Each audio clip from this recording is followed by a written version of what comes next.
ED case रे अंतरीण जमीन पाइथिबा मुख्यमंत्री अरविंद केजरीवाल को सीबीआई मामला रे झटका लगी।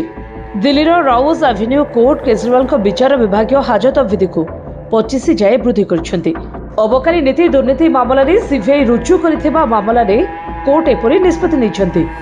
तेबे आजिर सुनानी बेले Tihar jail Kejriwal video conferencing जरिया रे हाजर होइतले। एहा पूर्व अबकारी नीति दुर्नीति मामला रे ईडी रुजु करिथिबा केस रे सुप्रीम कोर्ट केजरीवाल को जमीन देथिले। हेले जून 26 रे तांको सीबीआई गिरफ्त करिथिबारु से जेलु बाहरी पारि नाहंती। तेबे सीबीआई कहिछि जे अबकारी दुर्नीति मामलार मुख्य षड्यंत्रकारी होउछन्ति केजरीवाल एवं तांको सहयोगी विजय नायर विभिन्न मद व्यवसायी को जोगाजोग रे रहितले।